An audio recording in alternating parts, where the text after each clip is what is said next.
नमस्कार दोस्तों, स्वागत है आप सभी का आपके अपने YouTube channel all exam guide गुरु पर। दोस्तों, मैं अजीत पांडे आज से आपके लिए 1000 क्वेश्चंस की सीरीज प्रोवाइड करने वाला हूं।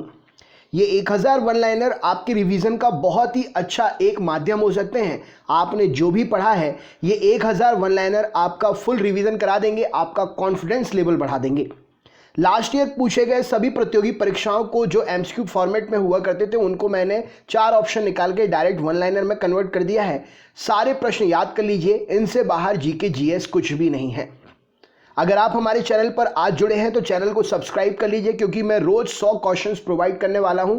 1000 प्रश्न, इससे बाहर किसी भी प्रतियोगी परीक्षा में कुछ भी नहीं होगा। आप नोट्स बनाकर भी रख सकते हैं। चलिए दोस्तों, शुरू करते हैं वीडियो। तो बहुत अच्छा वीडियो है, हम बेसिक से लेकर कठिन तक सब प्रश्न 1000 प्रश्नों में पढ़ेंगे। तो शुरू करते हैं वीडियो। सबसे पहला प्रश्न ये रहा स्क्रीन पर। पृथ्वी का एकमात्र उपग्रह कौन सा है? तो पृथ्वी का एकमात्र उपग्रह चंद्रमा है।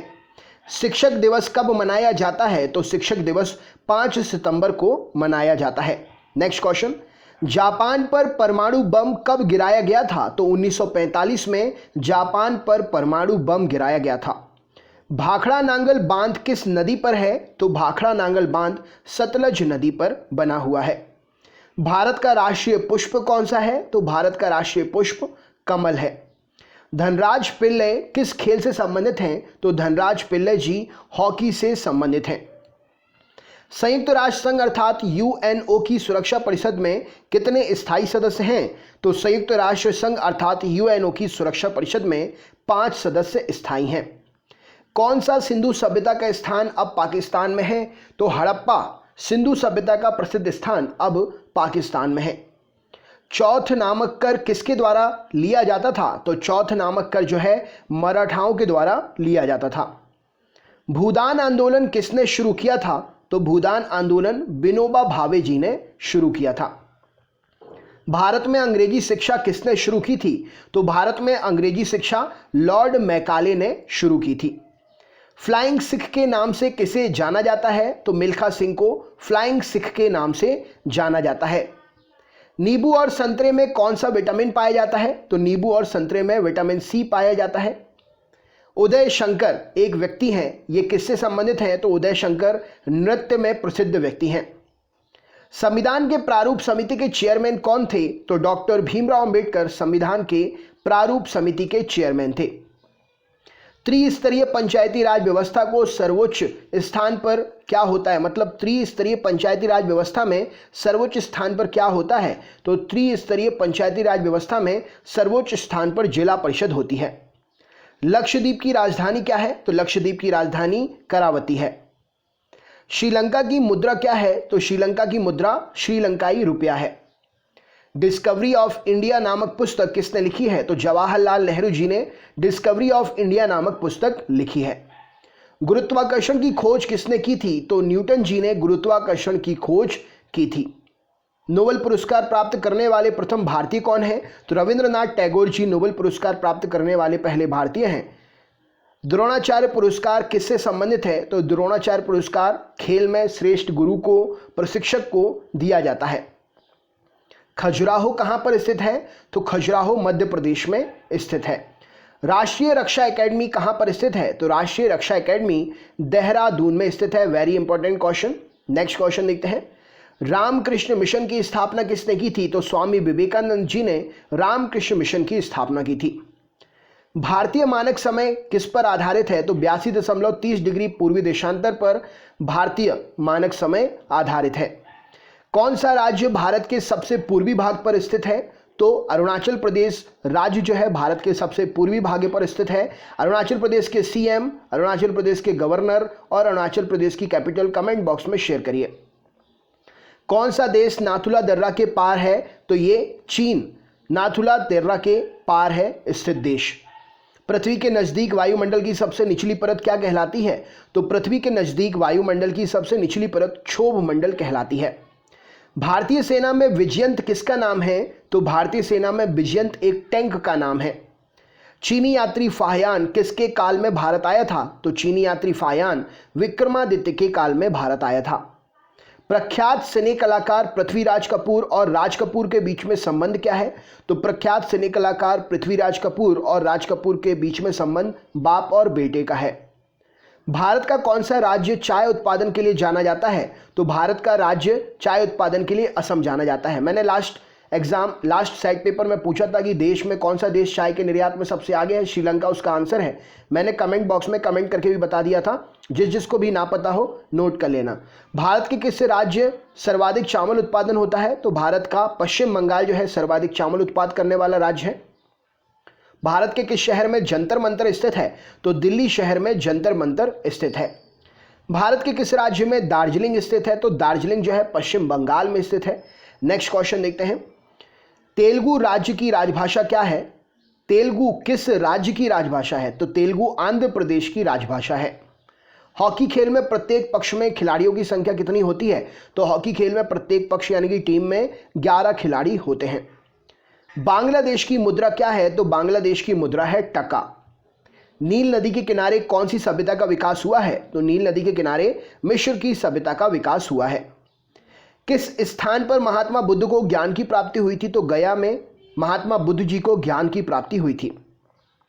प्रसिद्ध नाटक शकुंतला किसके द्वारा लिखा गया है? तो महाकवि कालिदास जी के द्वारा प्रसिद्ध नाटक शकुंतला लिखा गया है। सबसे ऊंचा ज्वार कब आता है? तो जब सूर्य, चंद्रमा और पृथ्वी एक ही ओर होते हैं तब सबसे ऊंचा ज्वार आता है। कौन सा राज्य भारत के बृहद प्रायद्वीपीय पठार का भाग नहीं है? तो मध्य प्रदेश भारत के बृहद प्रायद्वीपीय पठार का भाग नहीं है। खैबर दर्रा कहां पर स्थित है? तो अफगानिस्तान और पाकिस्तान के बीच में खैबर दर्रा स्थित है।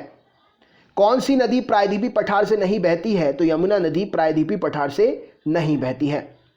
भारत एक धर्मनिरपेक्ष देश है, इसका तात्पर्य क्या है? तो भारत में कोई राज्य स्तर पर एक धर्म नहीं है। राइट आंसर हो जाएगा। राष्ट्रीय राजमार्ग अर्थात नेशनल हाईवे किसको किससे जोड़ते हैं? तो व्यापार केंद्र और राज्यों की राजधानियों को राष्ट्रीय राजमार्ग जोड़ते हैं। कौन सा शहर अंगूर की पैदावार के लिए प्रसिद्ध है? तो नासिक शहर जो है अंगूर की पैदावार के लिए प्रसिद्ध है। कोयना बांध कहां पर स्थित है? तो कोयना बांध कोयना नदी पर महाराष्ट्र में स्थित है। खरीफ की फसल काटी जाती है कब? तो खरीफ की फसल नवंबर के प्रारंभ में काटी जाती है।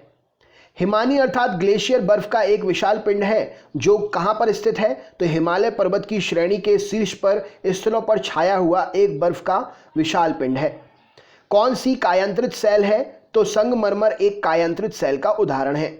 शार्क का फुल फॉर्म क्या है? तो South Asian Association for Regional Corporation SAARC का फुल फॉर्म है। सार्क का मुख्यालय कहाँ है? कमेंट बॉक्स में आपको शेयर करना है। इस पर मैं वीडियो बना चुका हूँ, आप देख भी चुके हैं। भारत आने वाले सागरीय मार्ग की खोज किसने की थी? तो वास्को डी गामा ने भारत आने वाले सागरीय मार्ग की खोज की थी।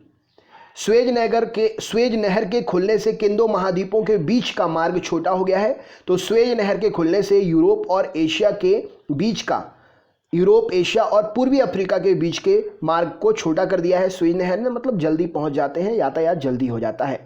प्रथम विश्व युद्ध कब लड़ा गया था? तो 1914 से 1918 के बीच में प्रथम विश्व युद्ध लड़ा गया था। किसके शासनकाल के दौरान मराठा सत्ता सर्वोच्च शिखर पर थी? तो बालाजी बाजीराव के शासनकाल में मराठा सत्ता सर्वोच्च शिखर पर थी। सत्यशोधक समाज की स्थापना किसने की थी? तो महात्मा फुले ने सत्यशोधक समाज की स्थापना की थी। सत्यशोधक समाज महात्मा फुले जी। भारत के राष्ट्रगान जनगण मन की रचना किसने की है? रचयिता कौन है? तो रविंद्रनाथ टैगोर जी भारत के राष्ट्रगान जनगण मन के रचयिता हैं। भारत का महान ज्येष्ठ व्यक्ति grand old man of India के नाम से कौन प्रसिद्ध है? तो Dadabhai Naoroji grand old man of India के नाम से प्रसिद्ध है। सविनय अवज्ञा आंदोलन कब से कब तक चला था? तो 12 मार्च 1930 से 6 अप्रैल 1930 के बीच में सविनय अवज्ञा आंदोलन चला था। किस प्रधानमंत्री ने समाजवाद की विचारधारा को आगे बढ़ाया? तो पंडित जवाहरलाल नेहरू ने समाजवाद की विचारधारा को आगे बढ़ाया। भारत के अरब सागर और बंगाल की खाड़ी से लगे समुद्र तट की लंबाई कितनी है? तो 6100 किलोमीटर। इस प्रश्न के लिए सही उत्तर हो जाएगा। कृष्णा नदी का उद्गम स्थल किसके समीप है? तो महाबलेश्वर के समीप है कृष्णा नदी का उद्गम स्थल। महाबलेश्वर किस राज्य में पड़ता है? कमेंट बॉक्स में शेयर करिए। एक घंटे में पृथ्वी कितने देशांतर घूम लेती है? तो एक घंटे में पृथ्वी 15 डिग्री देशांतर घूम लेती है। चंद्र ग्रहण कब होता है? जब तो पृथ्वी सूर्य और चंद्रमा के जब बीच में आ जाती है तब चंद्र ग्रहण होता है। ब्रिटिश शासन द्वारा किन स्थानों के बीच प्रथम रेलवे लाइन शुरू की गई थी? तो मुंबई और थाने के बीच में ब्रिटिश शासन के द्वारा पहली रेलवे लाइन शुरू की गई थी। भारत का राष्ट्रीय पशु क्या है? तो भारत का राष्ट्रीय पशु बाघ है। बाघ का वैज्ञानिक नाम क्या है? कमेंट बॉक्स में आपको बताना है। भारतीय वायुसेना में कमीशन अधिकारी का सबसे छोटा पद कौन सा होता है? तो भारतीय वायुसेना में कमीशन अधिकारी का सबसे छोटा पद पायलट ऑफिसर का होता है। युद्ध में साहस और पराक्रम के प्रदर्शन के लिए दिया जाने वाला भारत का सर्वोच्च सैनिक अलंकरण कौन सा है? तो परमवीर चक्र युद्ध में साहस और पराक्रम के लिए दिया जाने वाला भारत का सर्वोच्च सैनिक अलंकरण है। विश्व का सबसे बड़ा महाद्वीप कौन सा है? तो एशिया महाद्वीप विश्व का सबसे बड़ा महाद्वीप है। ऋतुएं किस कारण से होती हैं? तो सूर्य के चारों ओर पृथ्वी के परिक्रमण के कारण ऋतुएं होती हैं। पृथ्वी की सतह से सबसे दूर वायुमंडल की परत किस नाम से जानी जाती है? तो पृथ्वी की सतह से सबसे दूर वायुमंडल की परत बहिर्मंडल के नाम से जानी जाती है। डीसीएम ट्रॉफी किससे संबंधित है? तो डीसीएम ट्रॉफी फुटबॉल गेम में दी जाती है। अल्लाह रखा कौन से वाद्य यंत्र को बजाने के लिए या किस वाद्य यंत्र के लिए मशहूर थे? तो अल्लाह रखा तबला के लिए मशहूर थे।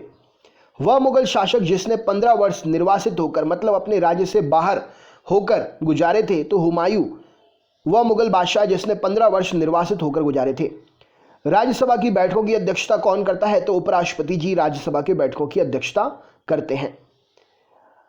किस गुफा में त्रिमूर्ति ब्रह्मा विष्णु महेश के मुखमंडल की मूर्ति स्थित है? तो एलिफेंटा गुफा में ब्रह्मा विष्णु महेश के मुखमंडल की त्रिमूर्ति की मूर्ति स्थित है। राइट आंसर हो जाएगा एलिफेंटा। एलिफेंटा किस राज्य में है? कमेंट बॉक्स में शेयर करिए। लक्षद्वीप की राजधानी क्या है? तो लक्षद्वीप की राजधानी करावती है। महाराष्ट्र में सर्वाधिक मात्रा में पाई जाने वाली उपलब्ध मृदा कौन सी है? तो महाराष्ट्र में सर्वाधिक मात्रा में काली मिट्टी पाई जाती है।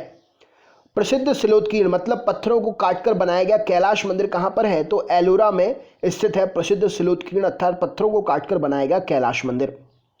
हरित क्रांति का अर्थ क्या है? तो कृषि की आधुनिक विधियों के द्वारा प्रति एकड़ फसल की उपज को बढ़ाना, कृषि की फसल की उपज को बढ़ाना हरित क्रांति का संबंध है। भूक्षरण को कैसे नियंत्रित किया जाता है? तो मिट्टी के कटाव को सीढ़ीदार टीला बनाकर, बांध बनाकर, वृक्षारोपण कर मिट्टी पर पकड़ बनाकर, इन सभी से भूक्षरण को मतलब मिट्टी के कटाव को रोका जा सकता है। जम्मू और कश्मीर का जो रेल पथ है वो किस रेलवे जोन के अंतर्गत आता है? तो जम्मू कश्मीर का जो रेल पथ है वो उत्तरी रेलवे के अंतर्गत आता है। नेक्स्ट क्वेश्चन, वर्तमान में जम्मू कश्मीर में उपराज्यपाल जो नियुक्त हुए उनका नाम क्या है? कमेंट बॉक्स में शेयर करिए। भारत के किस राज्य में कन्नड़ भाषा बोली जाती है? तो भारत के राज्य कर्नाटक में कन्नड़ भाषा बोली जाती है। संघ शासित प्रदेश अंडमान निकोबार द्वीप समूह की राजधानी कौन सी है? तो संघ शासित प्रदेश अंडमान निकोबार द्वीप समूह की राजधानी पोर्ट ब्लेयर है। विख्यात महाकाव्य महाभारत के रचयिता कौन है? तो विख्यात महाकाव्य महाभारत के रचयिता वेद व्यास जी हैं। गीतांजलि के कवि कौन है? गीतांजलि रविंद्रनाथ टैगोर की रचना है। किन दो स्थानों के बीच में हिमसागर एक्सप्रेस चलती है? तो जम्मू से कन्याकुमारी के बीच में हिमसागर एक्सप्रेस चलती है। जनरल किस सेना के एक अधिकारी का पद है? तो जनरल थल सेना में एक अधिकारी का पद है।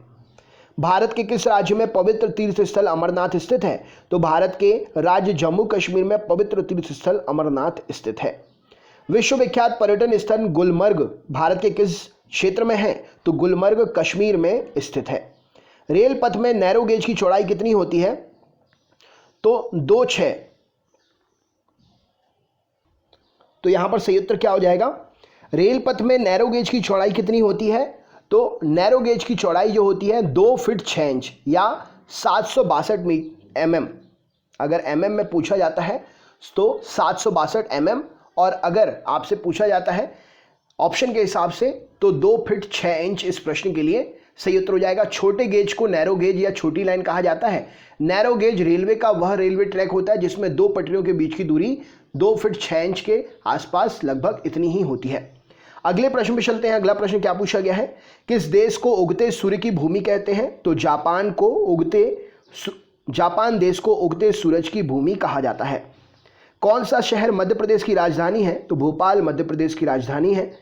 भोपाल के सीएम और गवर्नर कौन है? कमेंट बॉक्स में कमेंट करके बताइए। किस राज्य में मलयालम भाषा बोली जाती है? तो केरल राज्य में मलयालम भाषा बोली जाती है। चंडीगढ़ का रॉक गार्डन शैल उद्यान जो है किसने बनाया? तो चंडीगढ़ का रॉक गार्डन जो है नेकचंद्र के द्वारा बनाया गया था। जम्मू किस नदी के किनारे स्थित है? तो जम्मू जो है तवी नदी के किनारे स्थित है। कौन सा शहर अफगानिस्तान की राजधानी है? तो काबुल अफगानिस्तान की राजधानी है। तो दोस्तों आज का ये पहला पार्ट है, इसका नेक्स्ट पार्ट आपके लिए नेक्स्ट डे प्रोवाइड होगा। अगर आप हमारे चैनल पर नए हैं तो चैनल को सब्सक्राइब कर लीजिए, जिससे आपको हर दिन के पार्ट्स के जो नोटिफिकेशंस हैं वो टाइम टू टाइम मिलते रहें। चैनल सब्सक्राइब करके बेल आइकन ज़रूर ऑन कर लीजिएगा। इससे पहले वाले वीडियोस अगर आप देखना चाहते हैं तो डिस्क्रिप्शन बॉक्स में लिंक है, लिंक पर क्लिक करके देख सकते हैं आप। आपके सहयोग की आवश्यकता है, ज़्यादा से ज़्यादा वीडियो को शेयर करें जिससे और भी दोस्तों तक हम पहुंच सकें। मेहनत जो है ज़्यादा से ज़्यादा दोस्तों तक पहुंचेगी तो हमारा भी आत्मविश्वास बढ़ेगा।